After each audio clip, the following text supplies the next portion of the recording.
നമസ്കാരം. മലയാളി വാർത്തയിലേക്ക് സ്വാഗതം. ഷിരൂരിൽ മണ്ണിടിച്ചിലിൽ കാണാതായ അർജുനു വേണ്ടിയുള്ള ഇന്നത്തെ തിരച്ചിൽ ഏതാണ്ട് വൈകുന്നേരത്തോടടുക്കുമ്പോൾ പുറത്തുവരുന്ന വിവരങ്ങൾ എന്തൊക്കെയാണ് എന്ന് നമുക്കൊന്ന് നോക്കാം. റോഡിലെ പരിശോധന ഇന്ന് അവസാനിക്കുമെന്ന് കാർവാർ MLA പ്രതികരിച്ചു.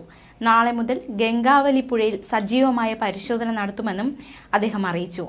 മാത്രമല്ല, നാളെ കുറച്ച് വ്യക്തികൾ കൂടി അവിടേക്ക് എത്തുന്നുണ്ട്. NDRFൽ നിന്നും റിട്ടയർഡായ വിദഗ്ധർ നാളെ സ്ഥലത്തെത്തും.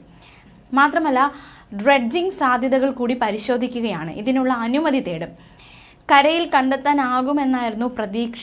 പക്ഷേ വൈകുന്നേരത്തോടടുക്കുമ്പോൾ ആ ഒരു പ്രതീക്ഷയ്ക്ക് അസ്ഥാനത്താകുന്നു എന്ന് വേണം നമുക്ക് മനസ്സിലാക്കാൻ. മണൽ നീക്കം നടക്കുന്നുണ്ട്, പക്ഷെ ഇതുവരെയും ഒന്നും കണ്ടെത്താൻ സാധിച്ചിട്ടില്ല.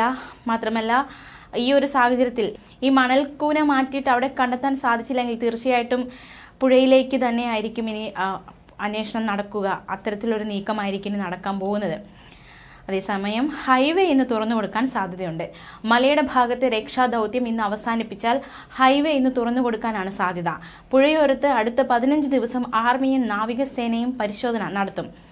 അതേസമയം മറ്റു ചില വാർത്തകൾ കൂടി അവിടുന്ന് പുറത്തു വരുന്നുണ്ട്. കർണാടക പോലീസ് പ്രശ്നമുണ്ടാക്കി. നല്ല രീതിയിൽ രക്ഷാപ്രവർത്തനം നടക്കുന്നതിനിടയിലായിരുന്നു കർണാടക പോലീസ് മലയാളികളോട് പ്രശ്നമുണ്ടാക്കിയത്. പോലീസ് വന്ന് പ്രശ്നമുണ്ടാക്കിയ ലോറി ഉടമ മനാഫാണ് വെളിപ്പെടുത്തിയത്. പോലീസ് ഉദ്യോഗസ്ഥൻ മലയാളി രക്ഷാപ്രവർത്തകരോട് തിരിച്ചു പോകാൻ ആവശ്യപ്പെട്ടു.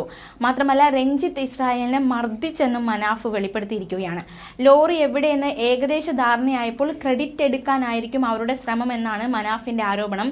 അരമണിക്കൂറിനുള്ളിൽ ജില്ലാ കളക്ടറുടെ അടുത്തുപോയി രക്ഷാപ്രവർത്തനത്തിനുള്ള മുഴുവൻ ആളുകളുടെയും വിവരങ്ങൾ നൽകി അനുമതി വാങ്ങണമെന്നാണ് ആവശ്യപ്പെട്ടിരിക്കുന്നതെന്ന് മനാഫ് വെളിപ്പെടുത്തി.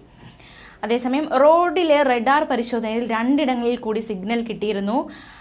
സിഗ്നൽ കിട്ടിയതിന്റെ അടിസ്ഥാനത്തിൽ ഈ സ്ഥലങ്ങളിലെ മണ്ണ് നീക്കി പരിശോധന നടത്തുകയായിരുന്നു. രാവിലെ മുതൽ റഡാർ ഉപയോഗിച്ച് പുഴയിലും കരയിലും തെരച്ചിൽ നടത്താനായിരുന്നു സൈന്യത്തിന്റെ നീക്കം.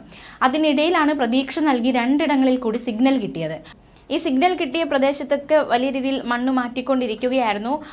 അർജുന്റെ ലോറി റോഡരികിന് സമീപം നിർത്തിയിട്ടിട്ടുണ്ടാകാമെന്ന സംശയത്തിന്റെ അടിസ്ഥാനത്തിലായിരുന്നു ഇവിടെ പരിശോധന നടത്തിയത്. റഡാർ ഉപയോഗിച്ച് പുഴയിലും പരിശോധന നടത്തും. വളരെ ആഴത്തിലും ദൂരത്തിൽ നിന്ന് സിഗ്നൽ കണ്ടെത്താൻ ഈ റഡാറിന് ശേഷിയുണ്ട്. രാവിലെ മുതൽ സ്കൂബ ഡൈവേഴ്സ് പുഴയിൽ തെരച്ചിൽ നടത്തുന്നുണ്ട്.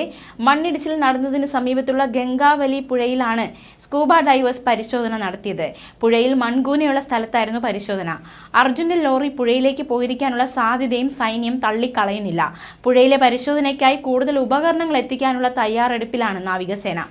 അതിനിടയിലാണ് അർജുനായുള്ള തിരച്ചിൽ തുടരുന്നതിനിടെ മലയാളികളായ രക്ഷാപ്രവർത്തകരോട് തിരച്ചിൽ നടക്കുന്ന മേഖലയിൽ നിന്ന് പുറത്തേക്ക് പോകാൻ അവർ ആവശ്യപ്പെട്ടിരിക്കുന്നത്. ജില്ലാ പോലീസ് മേധാവിയാണ് ഇത്തരത്തിലൊരു ആവശ്യം മലയാളികളായ രക്ഷാപ്രവർത്തകരോട് ഉന്നയിച്ചത് എന്നാണ് വിവരങ്ങൾ പുറത്തുവരുന്നത്. രക്ഷാപ്രവർത്തകനായ ബിജു കക്കയും ഈ പരാതി ഉന്നയിക്കുകയുണ്ടായി. നിങ്ങളുടെ പ്രവർത്തനം മതിയാക്കി എല്ലാവരും തിരിച്ചു പോകണമെന്നാണ് SP തങ്ങളോട് പറഞ്ഞതെന്നാണ് അദ്ദേഹം വെളിപ്പെടുത്തിയത്. എന്തായാലും ഈ വൈകുന്നേരത്തോടടുക്കുമ്പോൾ പുറത്തുവരുന്ന വിവരങ്ങൾ ഈ ഒരു പ്രദേശത്ത്, മൺകൂന കണ്ട പ്രദേശത്ത് ലോറി കണ്ടെത്താനാകുന്നില്ല എന്ന തരത്തിലേക്കാണ് ഇപ്പോൾ കാര്യങ്ങൾ എത്തിയിരിക്കുന്നത്. അങ്ങനെയെങ്കിൽ ഇന്നും കണ്ടെത്താൻ സാധിച്ചില്ല എങ്കിൽ തീർച്ചയായിട്ടും നാളെ പുഴയിലേക്ക് തെരച്ചിൽ വ്യാപിപ്പിക്കും.